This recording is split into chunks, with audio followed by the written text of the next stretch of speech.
we also, oh, nice. Put our recording on. Nice. Thank y'all. We also know it is extremely important to also honor and acknowledge the history that we are on and that we are living in currently with genocide happening right now, right? So we want to take acknowledgement of the traditional territories that many indigenous nations. Native land brings about the discussion of colonialization, land rights, language, indigenous histories tied to our own personal histories, and so much more. Looking at the land from an indigenous perspective means we acknowledge that the land is a living being, that we understand that this understanding gives us both insight into the increasing our own awareness about how we treat and interact with the land as a living being. So not just taking from a tree, not just taking from grass, not just taking from fruit or animals, but understanding that those things exist in an ecosystem, right? That you may not be in community with, but everything else around you is, right? So we've put in landnative.ca, and this will invite you all to share the land that you are currently residing on. Thank you. And it is in our chat. So please go to nativeland.ca and look up what native land you are currently residing on. You can put it in the chat. People are organizing for their land right as we speak, right? People are in community right now as we speak, organizing for the rights of their people, for the rights to be alive and exist. And we cannot do this work nor talk about community organizing if we do not acknowledge it in this space and after this training. Perfect. So I just want to now open up our chat and see what land we are on. We got some Yokuts land. We got Tonga. Thank y'all for popping them in the chat. Miwok, Aloni. I'm on Potawatomi and Ojibwe land in Wisconsin. Perfect. Good day. And you guys, Morning, y'all. Please put yourself on mute if you are not answering a question, because we would love to hear your voice, but we don't want to eavesdrop on your conversations. Nice. Yokuts. Perfect, y'all. Thank you for acknowledging with me, for coming into this space ready to talk about community organizing and actually doing it in action. And this is a part of that. So beautiful. We can change on and move to our next page. You may still continue to flood that chat with the land that you are residing on. We will move on to introducing Youth Leadership Institute. So the brains, the beautiful Canvas slides, the documents, the opening the chat room, opening this room, all of that is because Youth Leadership Institute believes that young people, particularly young people of color and their allies, are deeply motivated to address inequities in the communities. At Youth Leadership Institute, young people realize their power by learning and use their voices to create meaningful change. Young people are already community organizing. If anything, we grow out of it, and that is it, right? Young people come in being experts and with the solution. Friend, could we ask all of our friends to go on mute? I think we're hearing some feedback and some, if everyone can just check if you are on mute or not, and please do so, that'd be great. Nice. Can you all hear me okay? Perfect. We believe in young people, right? That's our end goal is young people already have the expertise, already have the leadership. It just needs a container, right? It just needs allyship and people power, which we'll talk about a little bit later. So that is about YLI. If you want to learn more, you can go to YLI.org and learn a bit more. But until then, we can turn to the next page. Nice. So now I want to introduce the YLI trainers on call, starting with Yami. Would you like to introduce yourself? Hi, everyone. Just so amazing to be with all of you. It's just been such an incredible journey. Connecting with folks from Elevate Youth. The office hours have been amazing. Just putting in a little plug there. Office hours is November 9th. There's a few spots left open. So if you would like some one-on-one time, there's actually only 2 organizations with one of our consultants, so we can really dig deep into some of the work that you're doing. So sign up if you'd like to, but it's just been absolutely beautiful seeing the work that you're doing across the state with young people, lifting them up. And I just feel honored to be in this space with you all. Thank you, Yami. And now I'd like Jen to introduce herself. Hey, Jen. Welcome, everyone. My name's Jen, Executive Assistant for Training and Consulting Services with YLI, and I'm here to support with the technical stuff. Thank you. Nice. And me, my name is Yante again, pronouns are he, him, his, and I'm a trainer and consultant at YLI. And we can move to the next page. So bam, you met us. Now we want to meet y'all. You've seen our faces before. Hey, welcome back. If this is your first time seeing us, hey, welcome. And now we would like to let you all introduce yourselves in the chat with your name, your pronouns, the org you are representing, and the color that best describes you today. Name, pronouns, org, color that best describes you. And I know that I am all the way in Wisconsin, y'all, very, very far away from California, which means I am very, very far away from the warm weather. It is freezing and snowing where I am. So I look like the code. I'm gray, but happy to be here. So maybe a blue and gray. Welcome, Anthony. Welcome, Stephanie. Come on, LGBT Center. Welcome, Tatiana. Tiffany, Elizabeth. Oh, so many names.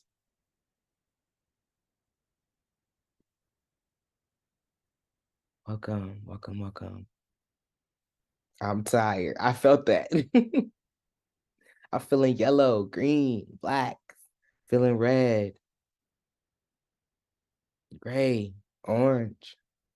Welcome, Kyle, feeling green. Evelyn, feeling orange. Ryan, royal blue. Come on, royal blue. Nice. Feeling burgundy. Welcome, Sierra.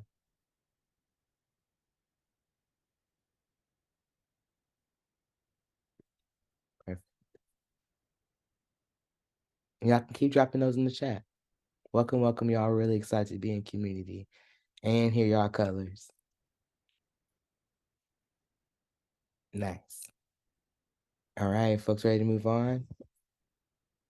Nice. You can still keep those in the chat if you just don't see the screen introduction up there. It's all good. We would still love to hear your voice and know who you are and to hear what color you're in. So, all right, I will now move us into our community agreements. Maybe you've seen these community agreements before. Maybe you've seen them and used them yourselves. Great. These community agreements are the things that we move into the space every time we come into these trainings and abide by, to keep each other safe, to have an expectation, right? To be in accountability with each other. So our community agreements are take care of yourself. So get that water, take that bathroom break, hug and kiss that baby, do what you need with that pet. Go ahead. And come back because we'll miss you. The next one is mute when you are not speaking, just so we don't want to hear your background and we don't want to eavesdrop. And I don't like hearing myself talk. So when I hear it on the back, I'd be like, ooh, ah, ooh, and I can't control my face. So like, help me by, muting yourself. The next one is embracing the awkwardness. Things get awkward. There are technical issues. There are difficulties about moving a page quick enough. There may be an awkwardness in your breakout group. And we are not unsafe. It is just uncomfort. The next one is be present to listen and learn. So while taking that bathroom break, while taking that kissing of a baby, also know that I'm going to also return back to my computer. We know that Zoom meetings can be hard, so we do not want to trap you in your seat or in front of your computer screen, but to be present and to listen means to also like show your face, respond in the chat, use your thumbs up emoji. And the next one is take space, make space. If you are a person that speaks a lot, what does it look like to not be the first person to answer? Maybe not even be the second. What does it look like if you are a person who does not answer questions to be the first person, to be the second? And the last one is have fun, kick it with us. It's how we keep these trainings engaging. It's how we best learn. And it's how we break that awkward bubble and ask all the questions that we actually need to make our work the best it can be for our young people. Everybody cool and agree with these community agreements before we move on? If you can give me a thumbs up by your thumb react or your thumb in person, all of that works. I see you. I see you. I see you. Thank you. Thank you. Perfect. Okay. Looks like we got a lot of thumbs up. I can move us into our next page. So y'all, this is our meat and potatoes. What are we doing here? Why are we, how many people are on here? 82 people strong today, because today we will be exploring issues that are important to communities in the room. So we want you to bring exactly what y'all have been troubled over, right? We want you to bring what your young people are working on, what you are working on. The next one is we will learn about tools that help understand the level of issue areas. Pretty self-explanatory. We will identify root causes in those issue areas. So what is actually making these things this bad? And lastly, we will brainstorm policies and campaign ideas to address root causes of issues. How do we now see, and we've identified the problem, how do we bring action towards a solution? Nice, all right. And so that is what we'll be doing today. I will now take a moment for us to build some community about what we already know, right? And so I'm going to break everybody up into these breakout groups, and you will have 4 questions to answer. Those 4 questions are: what does community organizing mean to you? What does it look like? What does community organizing feel like? And where is community or youth voice needed in your work? And what could that look like? And we'll put these questions in the chat, and we're going to get those breakout rooms going. But say hey to each other. Go through your questions. Please discuss in the ways that you need. And we will get those rooms moving soon. I'll put those questions in the chat.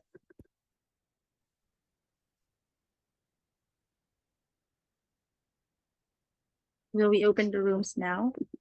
Yes, please. Okay.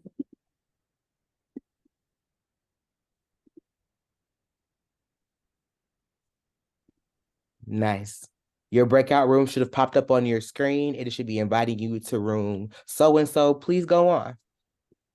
And you're answering these 4 questions. Alvinder, I'm loving the costume. It looks amazing. Love it. I got just some cat ears.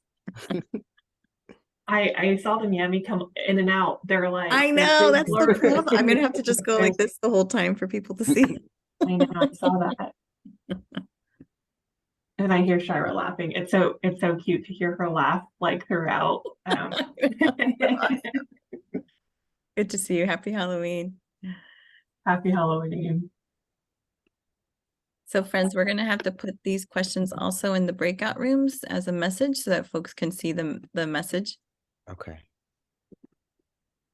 So I'm going to stop sharing just for one brief second, and that way we could do that too. And for folks who are not in your breakout room, please move to those breakout rooms. If it is not popped up on your screen, you can go to those 3 bubbles that say more. That should be on the right side of your screen. And at the bottom, it should say join breakout room. These are at random. Yes. So go for it. Correct. Jen, can you put those questions in the breakout room message? Yep, okay. I feel like I'm not a co-host right now, so it's not letting me do it. Oh, okay.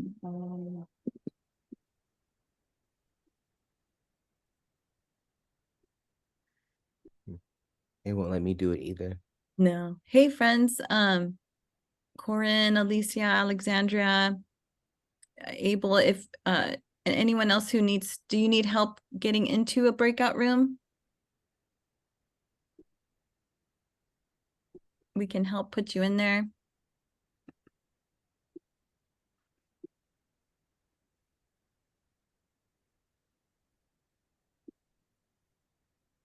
Nice. Thank you for moving. Yeah. If you're co-host, you can even help them get into a room if they need help. You can put them in there.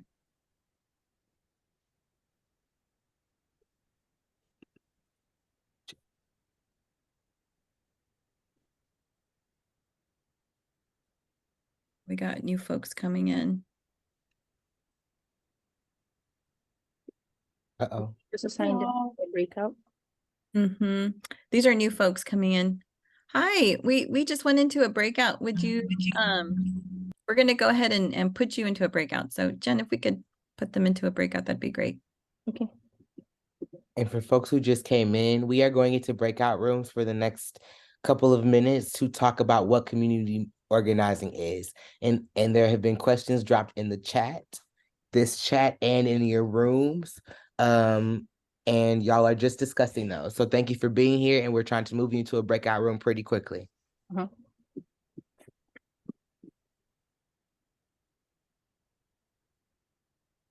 Says room 13 only has 2 people. Okay. Oh. So we can put more people in room 13. Oh, I think one of the individuals from room 13 came back in.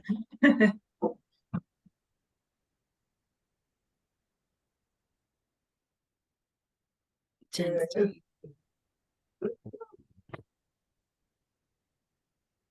Thanks, Jen.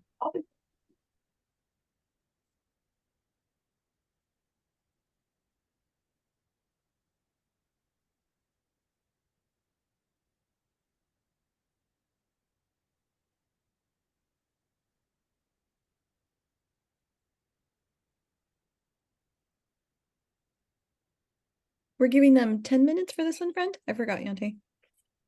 10 minutes, yep. Okay. How are we doing on time?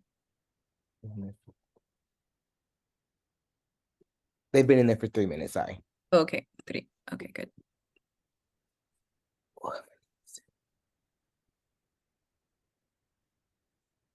Nice.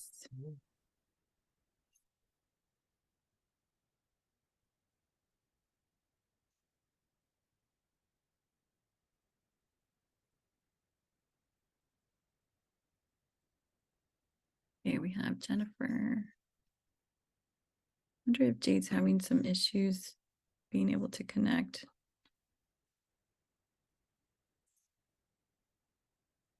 Alicia, do you need us to help you put you into a room?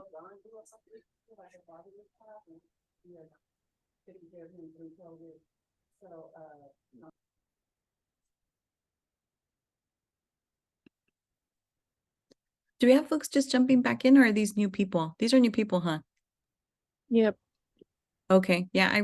Hi, friends. Those that have just joined us, we are going to be placing you into a breakout room. We have some questions that we're discussing what community organizing means to us. So we're going to go ahead and put you in a breakout room. Jen's going to do that for you now.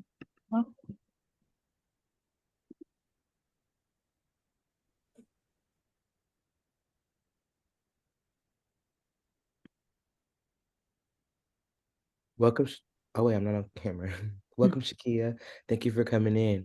People are working in breakout rooms right now on 4 questions about community organizing. And so we are going to work on putting you into a breakout room. Thank you for being here.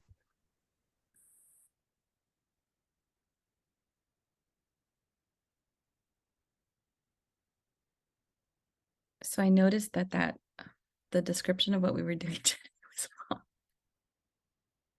Right? Oh yeah, we're still.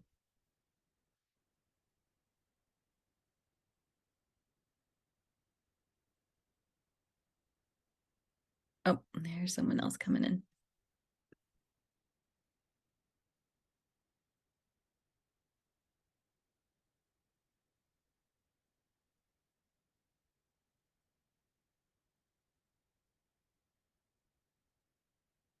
Hi, friends. Do you need help getting into a breakout room? Yes, sorry, I just got here. Oh, no problem. We can go ahead and put you in a breakout room. We're talking about community organizing and what it means to us. Okay, thank you. Jen will assign you right now. Thank you for joining us.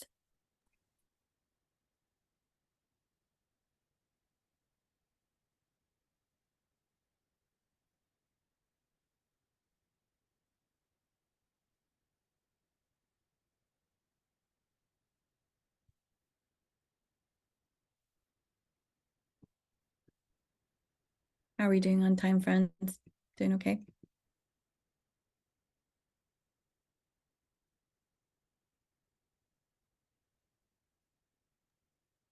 We have 3 minutes. Jen, is that correct? 5 minutes. 5 minutes. Slide 31, Yante, did you want to look at that one again? I think that one needs some Yes.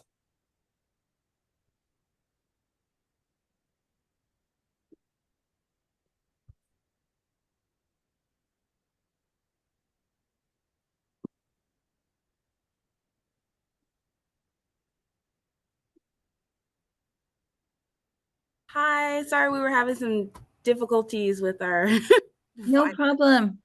Are you good now? Would you like us to put you in a breakout room? We still have like about 4 minutes or so. Okay, that Okay. works. Great. Jen's Thank gonna you. put you in one. Okay.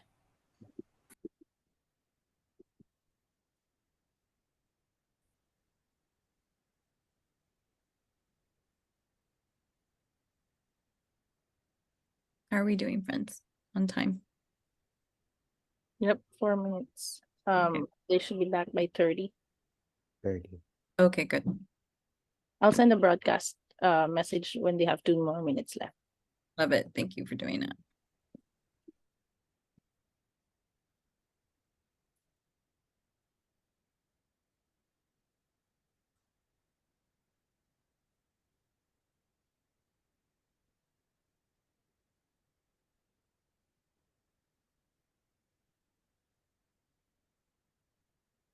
When we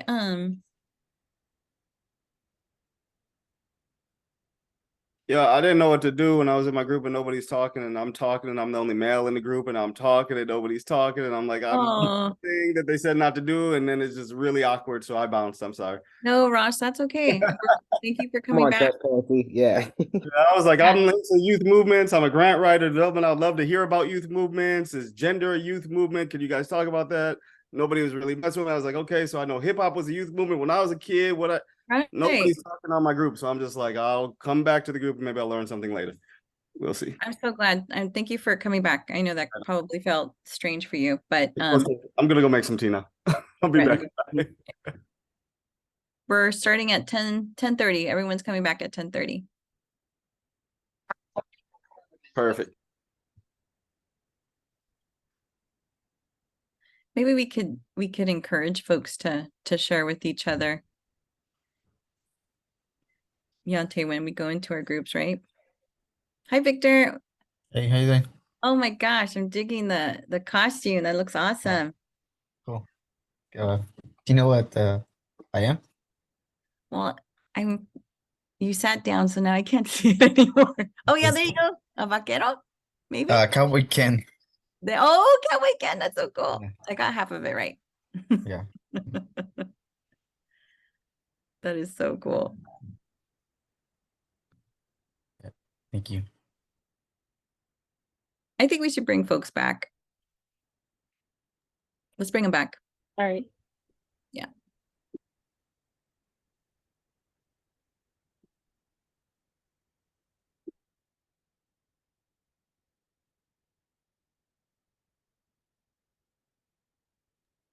Welcome back. Hi. Welcome, welcome, welcome.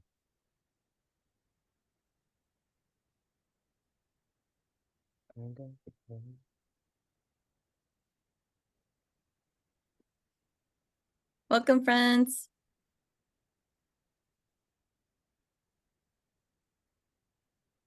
Welcome back, welcome back. Welcome. Nathaniel. Why you got me in the background like that? This guy got me in the background like that, like, bruh. Oh, that's crazy. Oh, hey, yo. That is so awesome. Yeah. How are you How are you doing that, doing that? Daniel?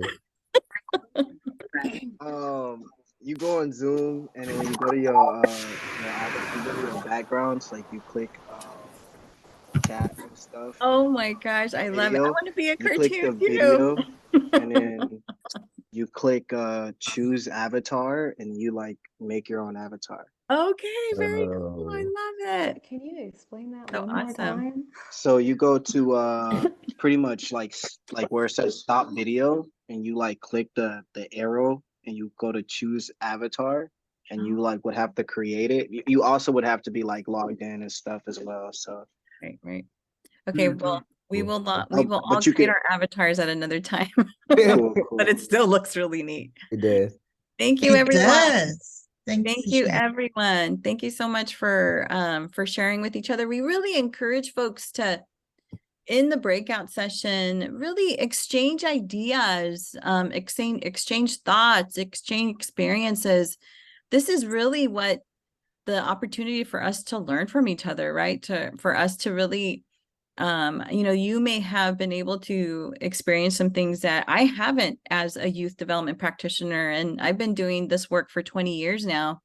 So for me, it's so important to learn from you all. So when we're in our breakout sessions, let's share with each other. Let's be open with each other and let's share. I really appreciate hearing from folks. And with that, I'd love to hear any sharebacks. Who would like to share back on something that stood out to them in this breakout? Who would like to share back? You could do it in the chat if you'd like, something that stood out in the conversations that you had, or you can even do it just out loud if you'd like. Who would like to? Hello. Yes, thank you. So my name is Anthony. I had the pleasure of speaking with 3 others in this group, but I was very happy to be able to speak with someone named Rosario. And they have been in the game for what we are trying to implement in my organization for much longer. And they have like kind of just an understanding of what community organizing looks like, as well as how we can get our foot in the door for doing that in the school spaces. And, just kind of learning about how they leveraged connections in order to implement something called belong circles really resonated with me. And I was very happy to learn from them and kind of, just see where I can go ahead and implement that in my own programming here for the EYC program. Wow, thank you so much, Anthony. That's beautiful. Belong circles. I love that idea. I mean, I think there is a lot of us are transforming some of the work that we're doing to make sure that it has a lens of self, right? And so I can see how belong circles would really definitely connect with that. Thank you so much for sharing. Anybody else want to share? I can jump in. Yeah. This is me from LGBTQ Center OC in Orange County. But we had a really great conversation in our breakout. Rosalind, Paul, and I, who are all in the same breakout, I think the question that really resonated with us and stood out was describing what community organizing feels like. And so attempting to capture what that, I guess, like, how it feels and how it resonates with us on that deep level, because I think we were all on the same page that it can look like a multitude of things depending on what's happening. But I think Rosalind really hit the nail on the head when they mentioned that how patience is a huge part of the work, right? That change doesn't happen overnight. And that there's so many different components. There's the relationship building, there's the trust building, that's a huge part of it. There's working with young people who are in the midst of like growing, and there's so many different things that they're navigating as well. Right.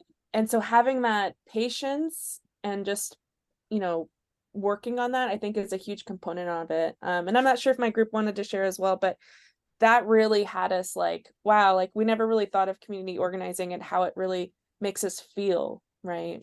So that really stood out. Thank you for bringing that. That definitely, I'm going to be thinking about that throughout the entire day. Oh, I love it. Thank you so much for sharing, Stephanie, because one of the things that we need to be reminded of, right, when we are walking alongside young people and truly being adult allies with them, is that we do need to have patience, right? We do need to have patience in the process of their skill set, excelling in the process of change actually happening, in the process of bringing new young people into the space. As youth development practitioners, we know that we have to be flexible and patient. And gosh, thank you for calling that out, because we need to be reminded. Yante, please share, friend. I also really, really appreciated the person that just spoke about like how we don't usually think about feeling in community organizing. Oh, yeah. Really, really interesting. because people community organize because the first feeling that you get is something isn't right, right? Community organizing comes from actually a feeling of something isn't happening that needs to be happening. Right. And so not that when we organize, we're often not thinking about the feelings, but that needs to actually be the center of your work. It's about dignity and support and humanity and making sure your young people have what they need. But like, what does it look like to build that out? You have to talk about the emotional parts of organizing. So I'm really thankful that someone said that. And Nathaniel, I see your hand, so I'll stop. Boom. Hey, move your seat a little bit. Sorry, I have Daniel in the background right now making a comment because he doesn't want y'all to see past the avatar. But either way, Kayla mentioned a bunch of great things about community organizing, how just when we're giving the people who have the power just the same people in the space, just having that same equal number of youth that there are of adults in that same space. Like, as we see when we're thinking of diversity, equity, and inclusion, like that quota, the same quota applying that for youth. And I found that I like really resonated when Kayla had said that, as well as the people that are involved in these communities actually being members of said communities. And the example Kayla used with a lot of these police officers policing these communities and not actually having lived there. Yeah. So thank you, Kayla, for bringing up all of those things. Those were amazing points. Right on. Thank you so much for lifting that up, Nathaniel. Oof, that's real. A lot of sharing happening. Really appreciate that, because again, we are learning from each other, and it's so important for us to be able to reflect the things that we've experienced so that potentially we can apply new strategies in our communities. And today, you know, talking all about community organizing, it's it's so important for us to be able to say, okay, here's the issues that we've identified. Here are the issues that we want to work on. But how do we get people on board? You know, how do we bring people into this space? So I do want to lift up what Madeline is saying, that in her group, Jesus brought up a really important point about highlighting the importance of taking stock and resources and support systems. Yes, right? What are the things that are in place already that can help us in the work? And as a young person, even as an adult, to tend to hyper focus on needs and flaws, right? Gosh, thank you for calling that out. You always hear this terminology of like need assessments, right? What about asset assessments? What are the beautiful things in our communities that are already working? What are the talents? What are the gifts that our residents have? The moment that we do community organizing and open up the space for people to engage, it's just incredible to see who wants to participate and who wants to be a part of that process. But it even takes us as folks who are doing the advocating and doing the work to create that space for people to be a part of that process. And it also takes effort, right? It takes a lot more time to do it. But when we do it, oof, it's just beautiful. It really is. So I'm going to go ahead and go on to this, into our next section here. And you all are amazing. I just really appreciate all the work that you're doing. Okay. There we go. Can everyone see that? Great. Okay. So I'm going to have my colleagues, if you don't mind, just kind of keep a lookout on that chat. So that will be helpful to me. Thank you. So yes, we're talking about community organizing. So many different things that you all said about how important it is to keep top of mind. How it is so important for us to know that community organizing is one of the things that will help community change happen. Community change does take time. Community change does take effort, but it also takes different folks to be at the table and from all different aspects of our community. So what is it it is a group of people, you know, impacted by an issue who are working together to identify the problem and then take action in collaboration with other members of the community to achieve solutions. And if we do this in a collective manner, we can change the balance of power. I've seen it time and time again when young people have stood up and said, this matters to us. And when they have adult allies who are genuine and authentically walking with them, this collective power can truly make change in our communities. So what is people power? It's showing up in numbers.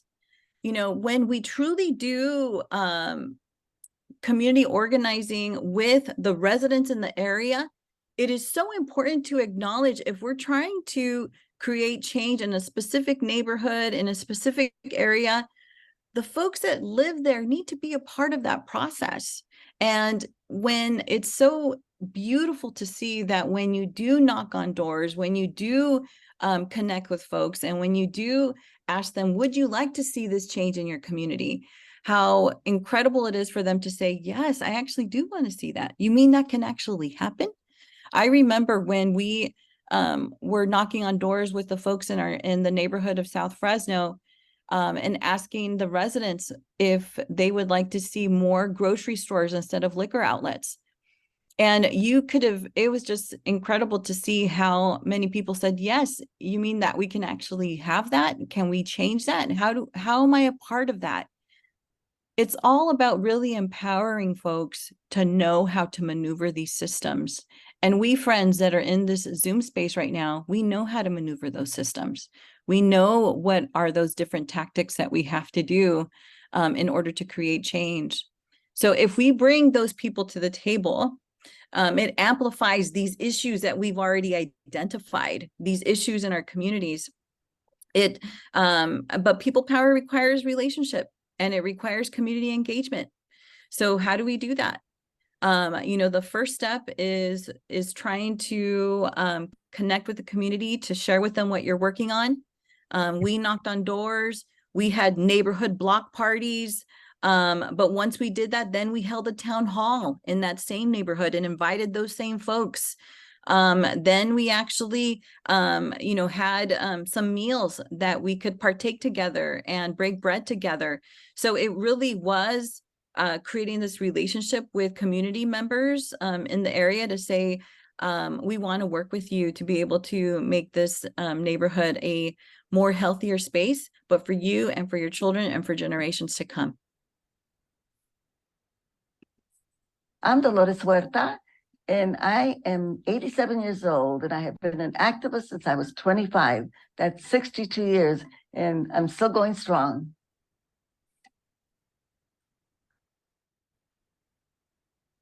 I do believe that the people that are being affected by the issues are the best ones that can solve them. We started the National Farm Workers Association with Cesar Chavez, which became the United Farm Workers of America.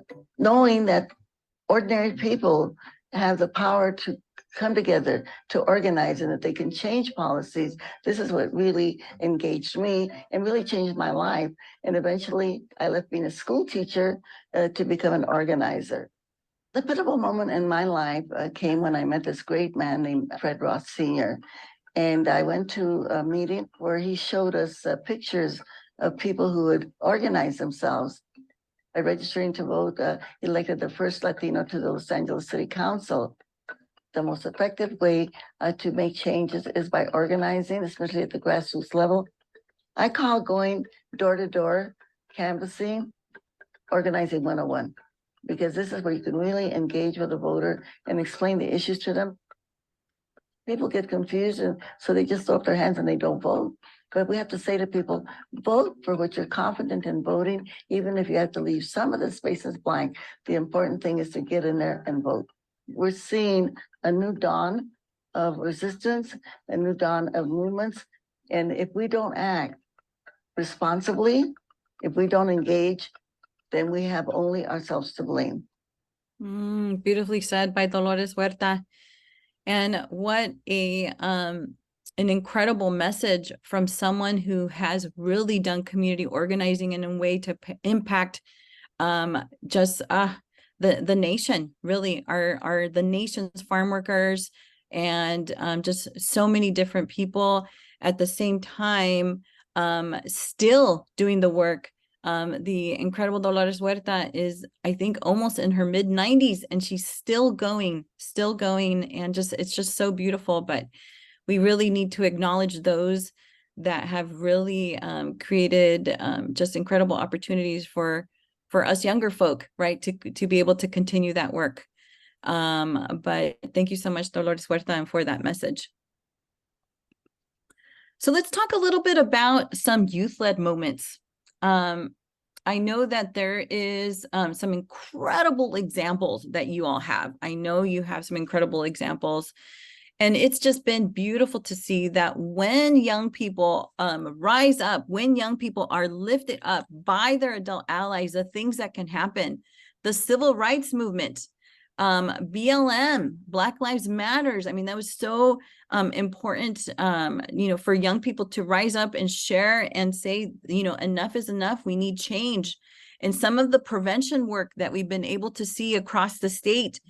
Some of you have seen social host ordinances when it comes to adults giving alcohol to young people. They've created these social host ordinances either at the county level or at the city level to hold people accountable. There's also lead law advocacy. Most of us know that the lead law is a state law. So this state law says that only 33% of windows can be covered with advertising, which a lot of the advertising in local corner stores, liquor outlets, is negative advertising, right? But a lot of the time, lead law isn't enforced because it's a state law. So young people have gone to their cities and said, we want to create a stronger law than lead law. So there's so many different cities across the state that have done 15% laws, that have done 10% laws. Fresno has a 5% law for tobacco retailers, but it was youth-led.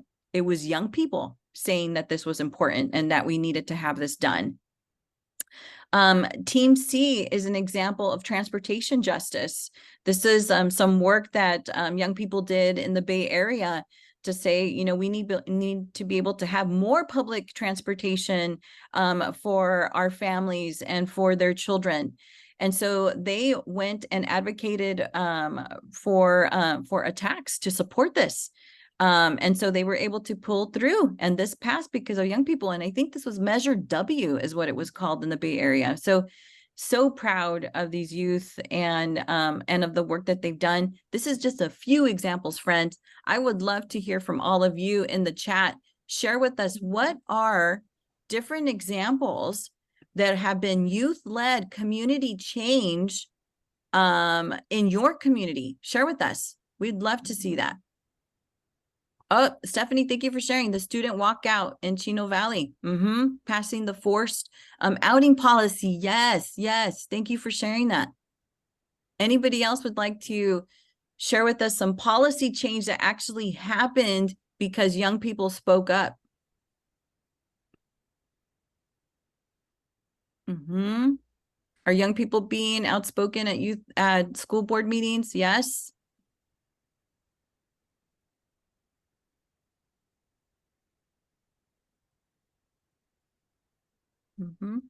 Yeah. AB 505 policy. Measure L in Sacramento. I know that some of you may not know this, but some of our ethnic studies programs in our CSU system didn't happen until students spoke up. So it was students that led of us having ethnic studies in our CSU system. So just so many different things. I mean, I know I've shared with you all before, but we have the issue of liquor outlet saturation in South Fresno that now is getting enforced and limited because young people spoke up, and that's policy change. Yes. Funding for a teen center in Stockton. Yes. Angela is saying that young people organized to do some cleanups. Anne Marie, since 30 years ago, young people spoke up. Let's see. And the after schools programs, and statewide in Sacramento, AB 540. Yes, that's right. So a lot of our dream centers got put into our institutions because young people spoke up. Nathaniel, young people to the young people to the front got an increase around 14 to 25% of government funds allocated towards youth homelessness. Oh, wow. And they actually wrote the Unhoused Bill of Rights. Wow, that's awesome. So important to know. A lot of you have given examples too of activities that young people are leading, which is incredible, because I will tell you that youth-led activities can lead to action and can lead to policy change. So a lot of the times, some of the examples, like some of these, the work that is being doing with Unhoused, this really, as an adult ally, you can work with our young people to say, we know that this is so important to you. Let's think about some policy change, sustainable change that we as young people can bring forward to the decision makers so that this can be set in place. So that when they are grown and but this policy is still impacting communities. So I love that a lot of these activities that the young folk are doing could potentially lead to policy change. Welcome here. How are you? Oh, you're a nurse today? I think we need to put some folks on mute here. Okay, great. And I do want to mention, Leslie, AB 2774, young people rallied at the state capitol. Right on. That's awesome. We got to do that. We got to be in those spaces where decision makers are. Really appreciate that. Incredible. Thank you so much, friends, everyone, for sharing. So a couple of elements that are so important to community organizing is that we have to develop these personal and trusting relationships through one-on-one connections, one-on-one meetings, interviews. And we need to identify those people. Who are those folks that we need to connect with? And we'll chat a little bit about that in just a bit. And then also, what we have to listen carefully to learn about folks who live in those spaces and issues that have been identified from these folks. So important to be inclusive, friends. We really need to be inclusive of the people who are in these spaces and do it in such a relational way. And ask a lot of questions. We need to ask so many different questions. And just remembering the community cannot take ownership of an issue unless it comes from their own concerns. So thinking with an asset lens, thinking of a space of like, how can we work with our community members to be able to create change and not assume that something needs to be done for them, but work with them in unity. Friends, at this time, we're going to give us about a 5-minute stretch break. Does that sound good? So we're going to do about a 5-minute stretch break. We're going to bring you all back let's do 11 o'clock, 6 minutes. So 6-minute stretch break, get some water, stretch your legs, do what you need to do, and then we'll come back in about 6 minutes. Please be back in 6 minutes.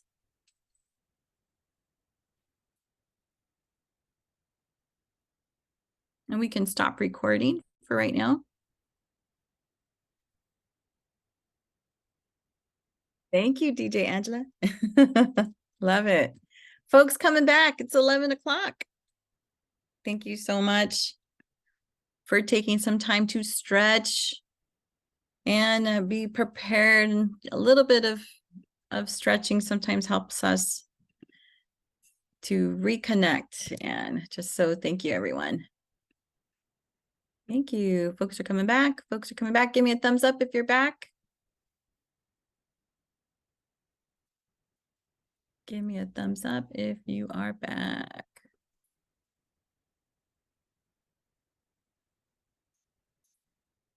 Okay, let's go ahead and move forward here.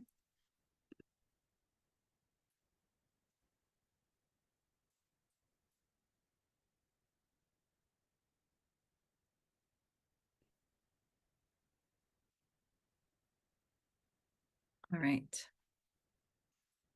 Wonderful. Thank you for coming back. I hope you got that refreshment. I hope you got what you needed. Thank you so much for Thriller. Angela played that for us. It was awesome.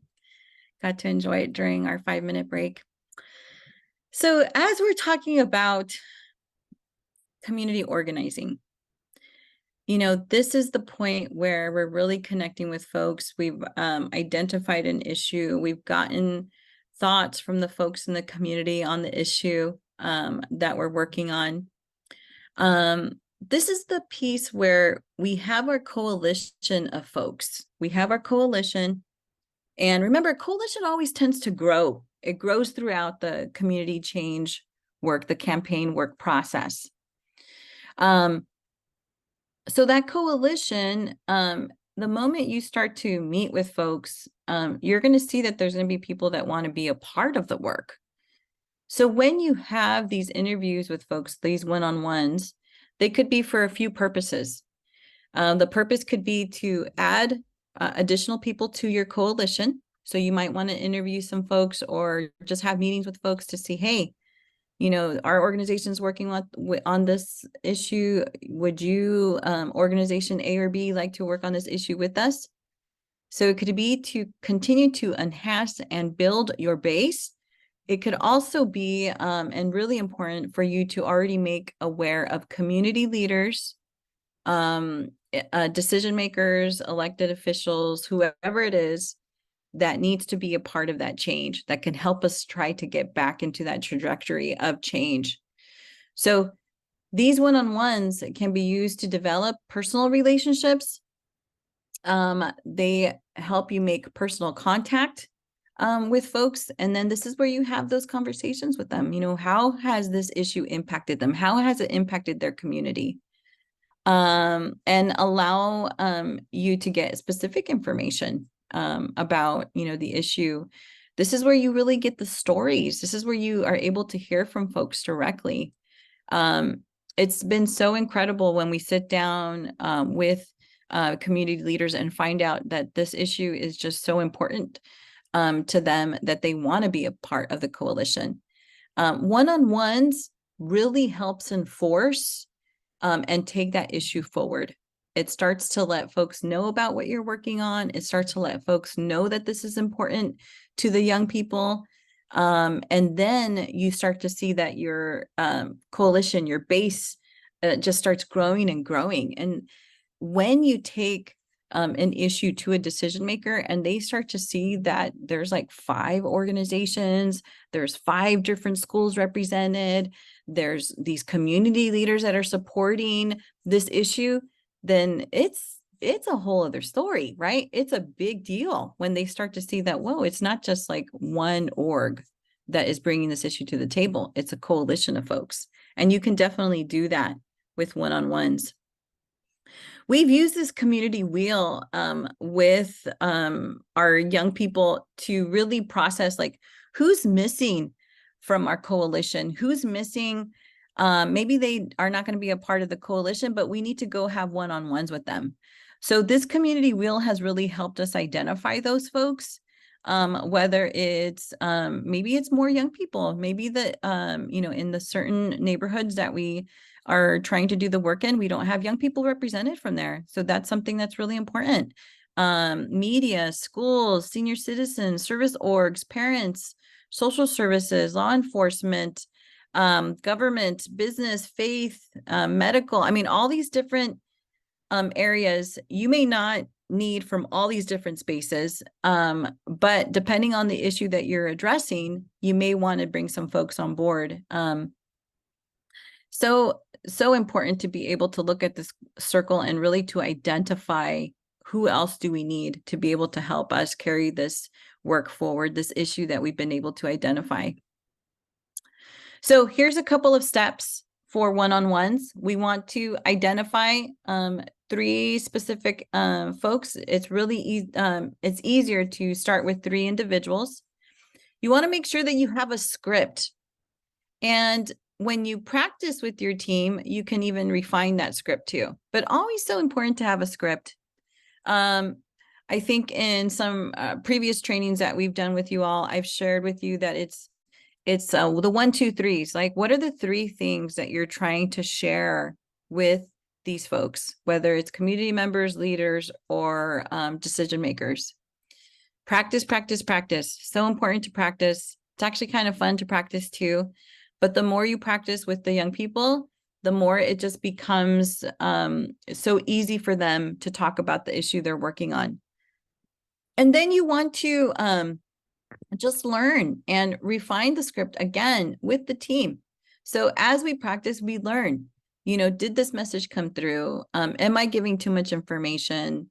Do we need to make sure that we have a different perspective? So really important to be able to do the practice before you do your one-on-ones. We also have some script tips for you. You always want to have some opening and closing statements, sample questions based on your community. So really important to narrow it down to your community. You don't necessarily want to do leading questions. You want them to be able to have an opportunity for them to express what they're feeling about the issue and how they're feeling about the issue. This is about collecting information and building relationships, not necessarily convincing people.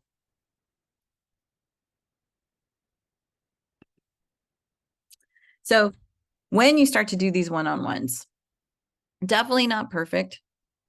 It can be awkward. And sometimes even door knocking, we started off with door knocking with some of the issues we worked on, because we definitely wanted to make sure that we had the voice of the residents. And it could be a little awkward, but it's so neat that when that awkwardness goes away and you really talk about the issue, it's so awesome to see how open some residents are. You do want to start with folks that because starting with folks that really kind of helps build up that confidence on sharing about the work, and let the conversation go where it needs to go. It really just it builds up that relationship. Note what works and what needs to change. And then always go back to your groups with your young people and reflect. What did we learn from this experience? What could we do different? That reflection component is so important to do. So important for us to decide how information from the interviews will be collected, because, this type of information is going to help us move forward. Is this person willing to be a part of our coalition? Are they willing to do the work? Who can they connect us to, right? If you remember in previous trainings, we shared about you have your primary contacts and your secondary contacts. Your secondary contacts sometimes have more power than the primary. The primary is the decision maker, the voter, right? Are they the city council member or the county person?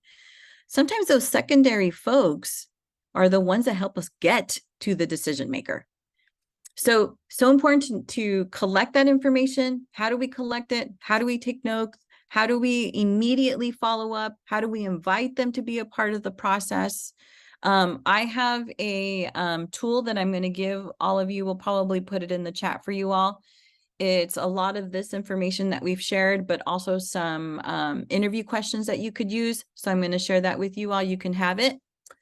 And then just create a folder to share notes with the rest of your group, but be very flexible in conducting interviews and connecting with folks. I know I've shared this story with you that they're going to be in different spaces when you do these one-on-ones. We did one-on-ones with retailers at McDonald's over, an Egg McMuffin, right? So it's going to be you have to see where would this other individual be comfortable, and do where do we meet in a space that will just be able to build community together and really talk about this issue that's important to us. Okay, so now we have a breakout. We're going to do a 10-minute breakout on skill sharing. What has worked for you?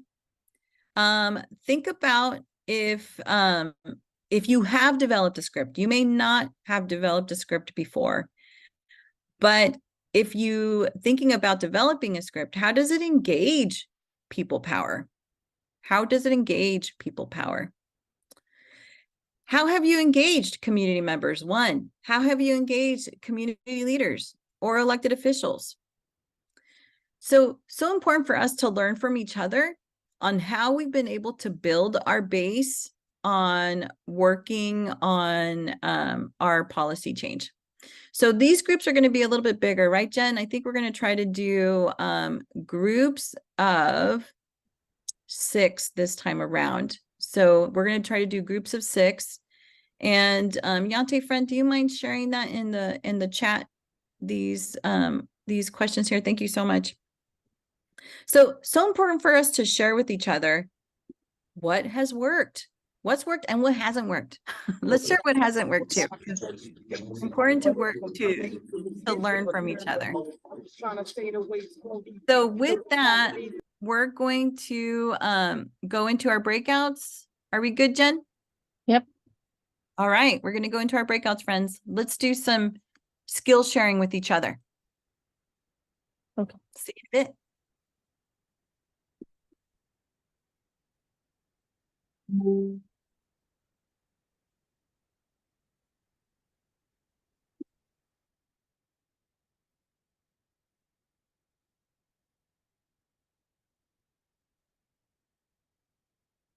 Thank you. Thank you, everyone. We'll probably, if we can copy and paste these questions, Jen, to the, and send it out to all of the breakouts, that'd be great. Okay. Maybe just wait a little bit till folks get into their breakouts. Are we? Yeah, we are recording. Yes. Yeah. Okay. Do we pause the recording now? Yes. Okay. No, I think that when it comes to, golly, dude, I'm all over the place. Sorry. You're doing great, Daniel. We got you. We can hear you. Okay. Appreciate it. Okay. So yeah, pretty much I was just confused on how like it was just engaged. But we've written scripts for, golly, man, can you speak with me? That's okay. So we've written scripts for like when it came to like engaging with like professionals like doctors and whatnot. But to me, I called those prompts. I didn't think they were scripts, but I look at scripts like as for me, I was looking at it as an education standpoint because I really wasn't understanding the material I was stepping into. So that's what I did it for, because I know that I'm not gonna understand what you're saying to me. So let me like write this in the best way as possible so I can get you to also explain to me what I need to understand. And yeah. You can think of it, Daniel, as like a role play that you do with the young people. And it's a way to practice with them. It's a way to just even have, like Madeline says, is to have like a baseline, right? Like to even just have even some prompting questions, right? Some bullet points. Yeah, whoever said bullet points, totally. I mean, oh, thank you, Leslie. I mean, that's exactly what it is. It's to help the young person and the adult ally who's in that space to do the one-on-one, to have something to go off of. Because when you go into a space to like talk to someone about the issue that's important to you, it's nice to have that little, that document, that script right in front of you to be like, okay, what's the next question or what's the next thing that I need to bring up with this group? So think of it that way. It's such an important tool to be able to have, especially with youth, because we really need to be able to empower them, right? We never want them to go into a setting unprepared, especially when they're talking about an issue that matters to them so much. Like, we need to be able to empower them so much. And this is a way to be able to do that. Yes, I really, really appreciate that. Danny, when you said it feels like a performance, actually, that's a really, really good way of looking at this. You are trying to get someone to really believe in what you're talking about, right? And you should always think that you're talking to an opposing person, regardless of their skin color, regardless of how they talk, regardless of the relationship they have with you, right? Your pitch, your elevator pitch, like someone said in the chat, your script is the thing that moves someone onto being on your side, right? And it is a performance. Actually, a lot of movement work is performance work, right? It is about developing people. It is about moving folks along a plot. Yes. So beautiful, beautiful work, y'all. Thank y'all all so much in the group chat discussion that we're having and this chat discussion. We hope that those conversations continue outside of this space, right? Because the work continues outside of this space. So beautiful, beautiful, beautiful. If we can get our screen back up, I now would like to transition us to thinking about, okay, if we need those scripts, if we need those elevator pitches, what are they actually supposed to be doing? And the fundamentals of community organizing. So once our screen is up, it should be good. So we're going to be talking about power, y'all. And so when you hear power, I want you to think to yourself, okay, what's that? What comes up? What smells? What senses? What taste, right? What is power? Nice. Thank you. Thank you.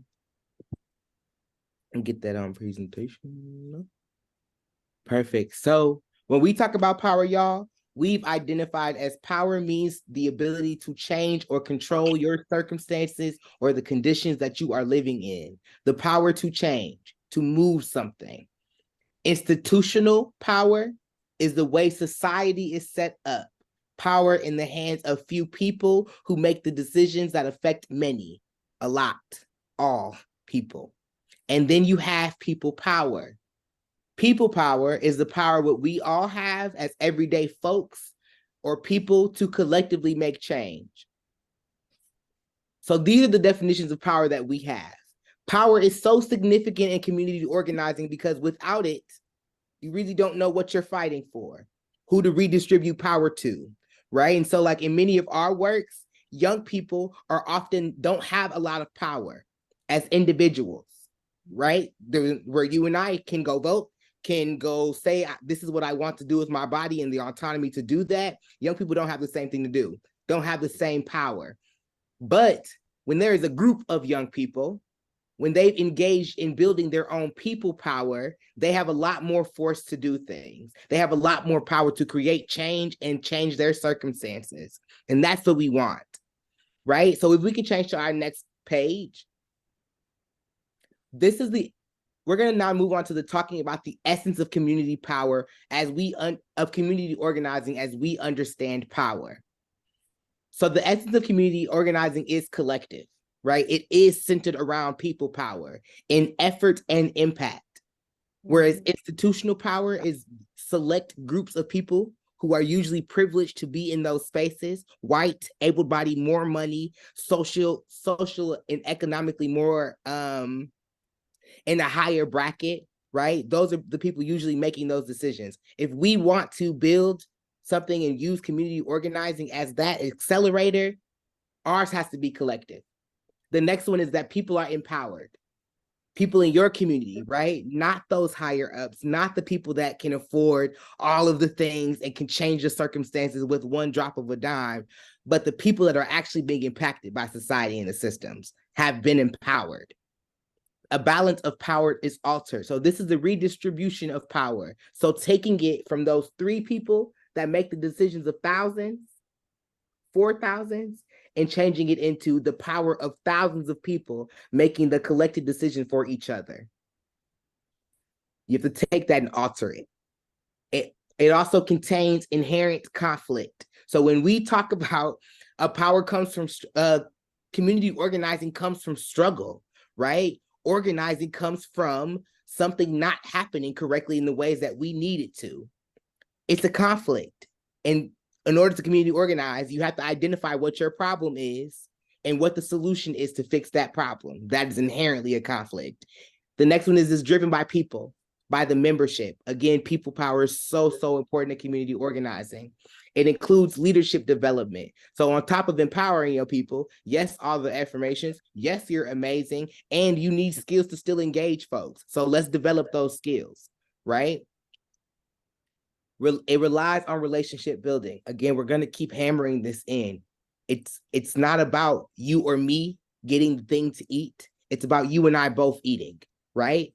Because I need my mailman just as much as I need my mama, because he gives me my bills. He gives me my checks. So I need that mailman to also eat. So this relies on relationship building, and it relies on those relationships being deep. It is powerful. It is critical and a critical element to sustainable community. It changes and progresses. So maybe your demands change over time. Let that be okay, but let you have people say expectations. I say ethic, right? Have an ethic to what you are doing, and your mission doesn't change. Your demand, tactic, and strategies change. The next one and last one is requires intentional use of strategies and methodologies. So you need different tools to get to different strategies to meet all of your demands, right? You need different tools, you need different people and skills at the table for you to actually build out a campaign that hits all the things you needed to hit, right? So community organizing is important. Policy change is important, and you need people for policies to happen.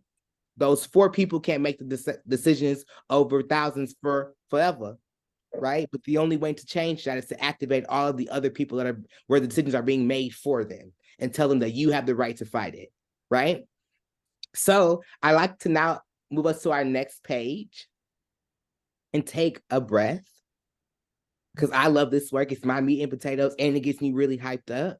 But I want to ask you all, when was a time that you've seen people power in action? People power in action. You take yourself off mute or use the chat. Protests and marches. Protests and marches. Tell me more. Just so that, just like in any situation, like the children missing or the police brutality, and how the community came to force, like they want to force the videos to be released, or force a conviction. That's the power in the people collaborating and enforcing that Congress or that law enforcement agency to adhere to what's right. Yes, a beautiful example, right? The 2020 protest, some of the biggest in my lifetime of people power we've seen in a really, really long while, right? BLM, grassroots movement work, Black, queer, trans people coming together and being like, this ain't it, and we need each other to be at the table to talk about it, right? That was people power. Because before the millions marched on George Floyd, his 5 family members were asking for the same things we were asking for years before that, right? Same with Tamir Rice, right? Same with all of the other family members of people who are in police brutality, specifically talking about this type of people power. But when thousands do it, it brings the attention right to the center, right? And so when y'all are engaging in building community organizing programs, or building your young people to organize within their communities, teach them that your voices of many affect a mass, but that does not mean your one voice is not worth it. It starts with one, and it is a domino effect to get to everything else, but that takes strategy, right? Perfect example. Can I get one more? Can I piggyback off that example? Perfect. Piggybacking off that example, like also, like, at least in Stockton, we saw like the idea of like, hey, we have parks, we have spaces in our community that we can use, not to just protest in, right, but to gather frequently in. I noticed that across our entire city, and still to this day, we literally have parks where people pop up all the time, whether it's a business style where, small business owners are coming together to like sell their product, or is just like, you know, families and stuff like that? Like we still use that. And one thing I want to try to find power or build power in because of it is knocking down some of our city ordinances that might hinder it. Yes, policy work, right? Perfect. Madeline, I see your hand, friend. Share real quick because it really spoke to me. Something happened last week. I went to a summit. I don't know if you guys have heard of the organization Move On, but they're amazing. I went there as a volunteer. I recently started volunteering with them.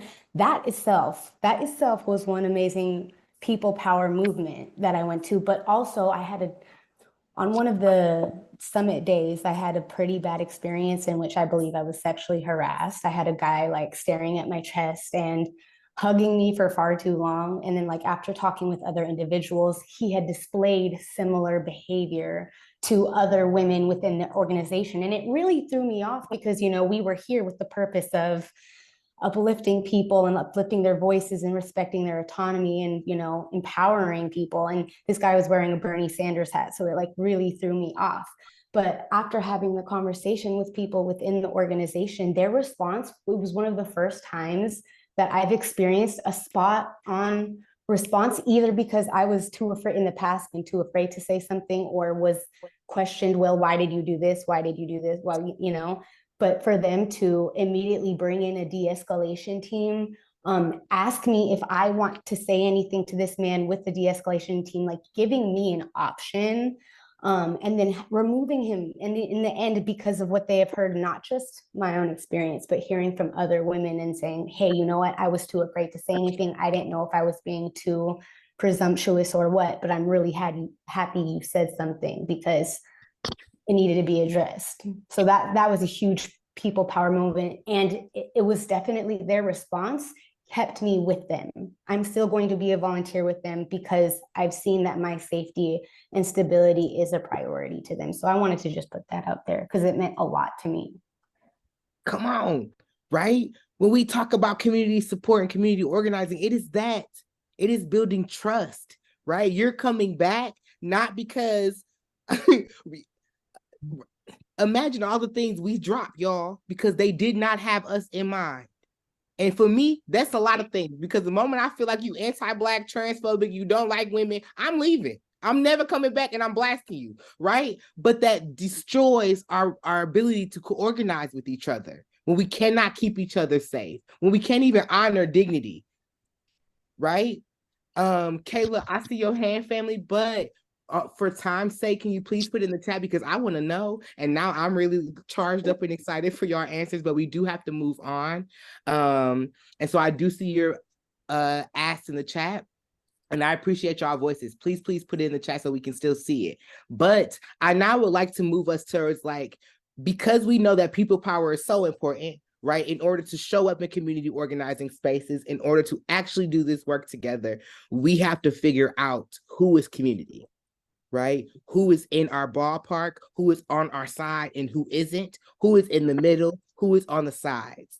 So if we turn to our next page, we would like to offer a tool called power mapping. So power mapping is a strategy of determining who you need to influence to start a domino effect in motion. In order to map, you must determine one's individual's ability to influence other members and alignment with your goal. So this is really important because you named it. That person had a Bernie Sanders hat. They were at this conference with us. They would have seemed like they were a high stakeholder in this. But what actually is their power of influence to other people? Because if other people have came into that encounter with them and they're harming folks, they don't have influence. They would be at the bottom of your list, though they align with your goals, right? So when we power map, and thank you for sharing that. I moved on so quickly. I want to name that was important, and I appreciate you. Yes. So we are going to give y'all this tool, the power map. We're going to break it down a little bit more so we can move to our next page. So when we outline a power map, you usually have this divided into 4 sectors. You can't see my hands, 4 sectors. One maps members of of board, commission, city council based on their influence and alignment. You map relevant individuals, organizations, institutions, and you figure out how to prioritize and plan actions around those key people, right? So somebody at the bottom of your list, I would not spend time creating whole tactics and strategies around that person. You instead start with the people that have the highest influence, but maybe they don't morally align, right? How do you create actions to get them to align, to change their stance, or build a different understanding? So power mapping is essential in community organizing, because if you don't know your people, you don't know who to talk to. If you don't know who to talk to, you don't know who to engage. If you don't know who to engage, you don't know who to build power with, right? Teach your young people the same things. All right, so we can move on to our next page.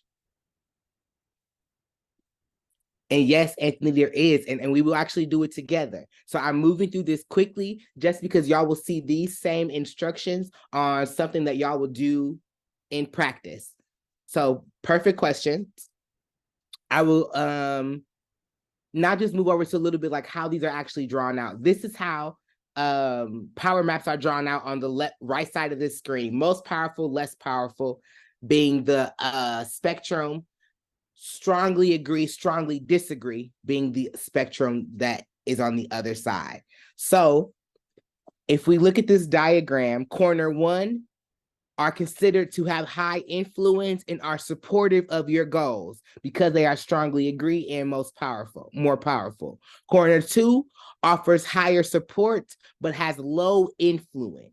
They do not have a lot of people power, but you can get supplies from them. You can organize some of their people. Corner 3 is more opposed to your goals, but they are powerful, as in they have influence. Corner 4 may provide the most challenge, as they have high influence, so they have high power, but they strongly oppose your cause. So it's really, really important for you to me to name. Corner 4 is not something you just drop and we just simply don't work with those people. Corner 4 are people you build a strategy off of to keep picking at. You go back, right? Maybe you can't change no minds, but you can do a sitting at their house. You can sign along, right? Like this is the work that we are talking about. Organizing has a strong history of being radical, right? And that is good. That's okay.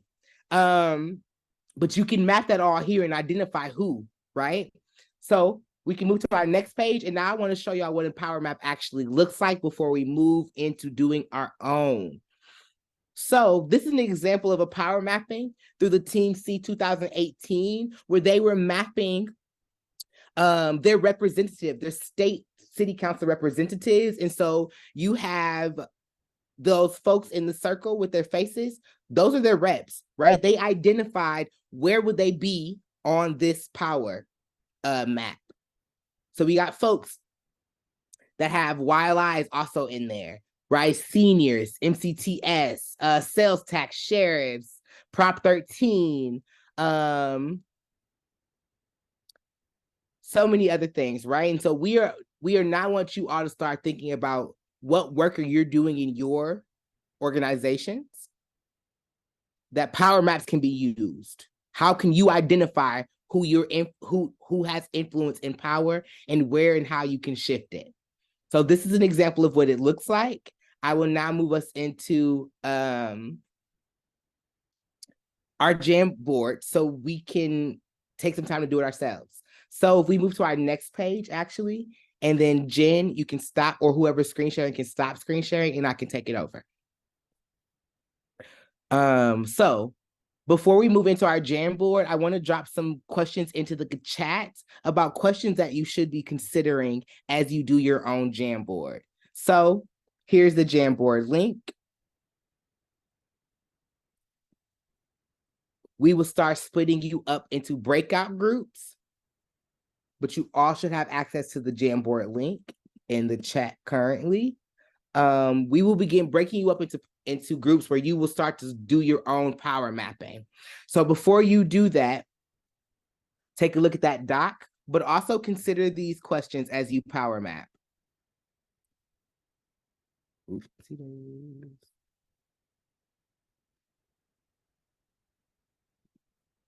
So those are some questions to consider. Perfect. I hope you all have it pulled up. So questions to consider while you're power mapping, y'all, is think about what do they have, what power do they have, and what positions are people holding? You think about the perspectives and voting. You think about the perspective of the people. Uh-oh.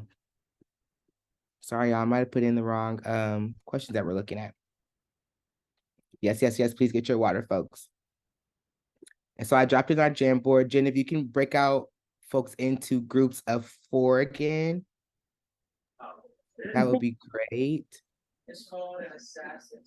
And so as you figure out who has the power in your own communities, who has the power of influence, how do we shift and change that? Start to think about it as a collective. And then you will get 8 minutes to work on your own power map. So copy that power map. You will develop one for your organization, power map as much as you can for 8 minutes. And then you are going to come into your breakout group and discuss what you have on your map. What came up as you power mapped. We will have 8 minutes for the entire breakout, friends. So maybe take about 4 or 5 minutes to just start on something and then use the rest of the time to share with each other. There might be people that other folks are thinking about that you haven't thought about, and that could help inform your power map. Yes. And I put some more clear instructions in the thing. You make a copy, we'll break you into groups. You take a minute to identify the people by yourself, and you come back into discussing group, and then we'll come back as a large. Folks got it? We all understand our instructions? I see some thumbs. Got it. I see another thumb. Thank you. And I think we'll need to do Won't some, allow you to make a copy. we'll need to give some access to folks. As we put you on your breakouts, we'll give you access to the Jamboard. I think some people have tried to get in and they can't. Opening the breakouts now. Let me see. It's on my end. I accidentally exited out of my breakout group. I'm so sorry about that. No problem. We can put you right back in. Yeah, I reassigned.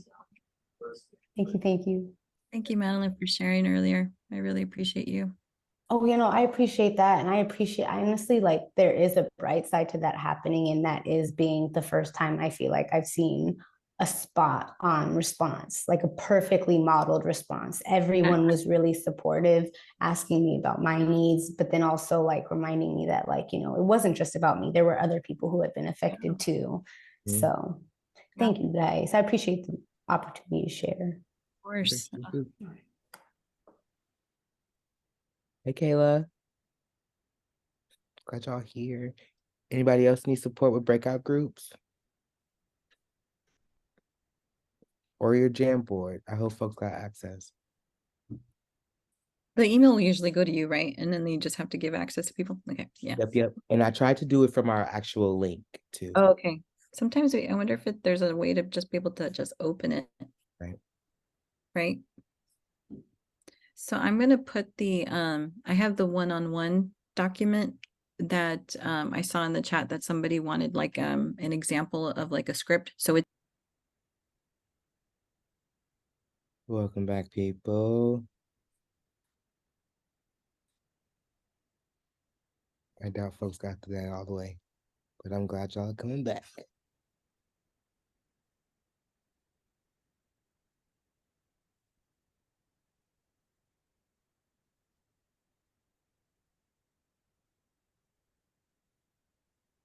Welcome back, y'all. Welcome back. Welcome back. Hope your breakout groups went well. I hope you got to power map a little bit. Yeah. It was really quick and we apologize for the short timing, but hope you got what you needed.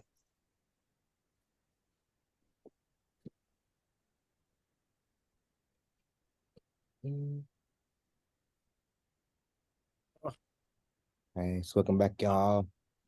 Welcome back.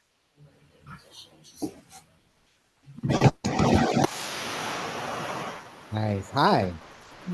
Good. I don't know if y'all say that in California. We say that in the Midwest. What's good? And I hope y'all groups went well. I hope that y'all talked. I hope that y'all felt activated. Or I hope that you at least got one person on your power map and you're like, I'm gonna work on them later. Because we would like y'all to still take this back to your young people. Teach them to power map. Send us questions that you have about power mapping because we can answer them. We can help process everything out. And we have office hours. So you can use those office hours and we can talk about power mapping. We can talk to you about how to process it with your young people. Power mapping is a tool that everybody should have access, right? So take it to your kids. Welcome back. Thank y'all for being in those spaces. I would like two people, we don't have time for two people, one person to briefly tell me what went on, how'd it go, what happened? Oh, I'm already unmuted. Come on, Angela. Okay. So me and Madeline were discussing like the strongest people. So we both said like the mayor. So especially in Sacramento, we really are connected with the mayor. He likes to come out and show that he's supportive. And then we also discussed identifying like transportation, because she had a connection with transportation. And we're like, yeah, because we have free bus passes. So that way, like we talked about, giving the children independence, like going to the library, going to work if your parents can't drop you off. So that was basically the two things that we talked about. Yeah.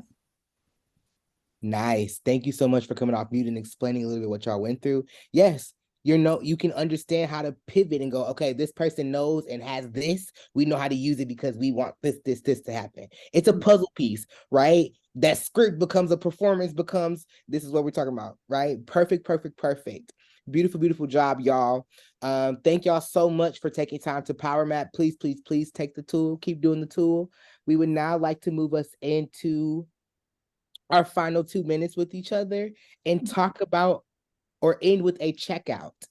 So our checkout is share one word that describes your experience today. How did this training make you feel? How did your groups make you feel? One word. And once you are done putting your one word in, you will move to our evaluation.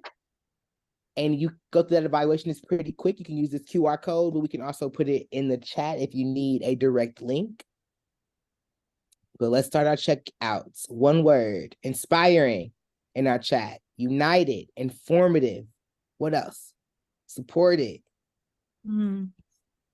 Nice. Growth. Come on, community. Evolutionary. Informative. Thought-provoking. Will the slides be available? Yes, they will. Rejuvenating. Helpful. Very policy informative. Yes. Encouraging. Great. Perfect, y'all. Thank y'all. I'll keep dropping those in there. And please slide over to that evaluation. Yeah, warm. I think it's the wrong QR code. That's weird. Our evaluation link is here. CL Retreat Woodland.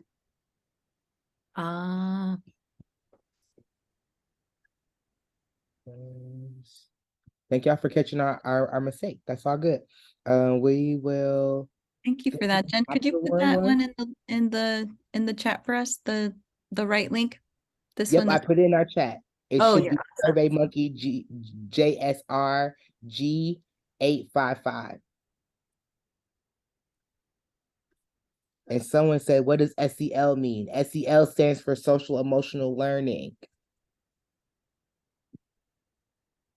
Beautiful, y'all. Once you do that evaluation, we thank you. We appreciate you for being in community with us, and you can leave. Is that right, Yami? Okay. Yes, apologies, friends. The QR code is the wrong survey. You need to do the right survey, which is in the chat. The QR code is the wrong one. Please exit that one and get onto the one that Yante just shared with us. Thank you. Should look like this. Yeah. Nice. Okay. Thank you, everybody. Appreciate you all. Happy Halloween to you all. Thank you so much.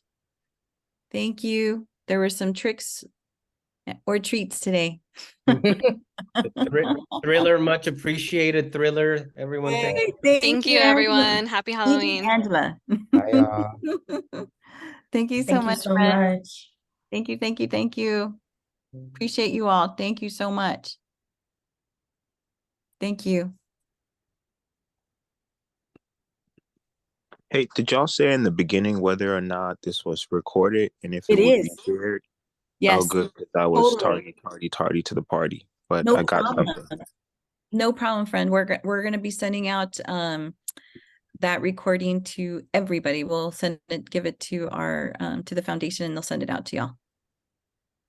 Can you tell me about when? Because I only caught the second piece and I have to report out, so I want to give at least. Oh yeah, yeah, totally. I think we'll probably do it pretty soon, right, Jen? Could we maybe send it today to our friends? Okay, yeah, we'll probably if you don't get it, you'll get it this week for sure.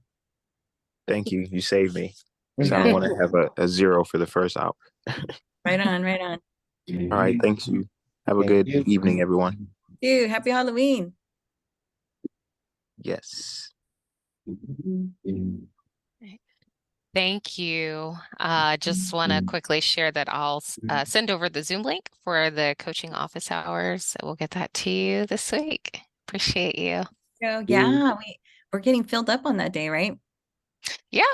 Yeah. Signups are going well, and we're excited for them. Appreciate you all. And we'll get you the recording soon. Jen will send that to you. And I think you also need a list of the attendees, right? I think you need that too. Yeah, I'll when I send over the Zoom link, I'll put the request in for any information that we need on our end. Right on. All right. Okay, thank you. I'm gonna go ahead and log off. I'll talk to you soon. Thank you. All right, bye.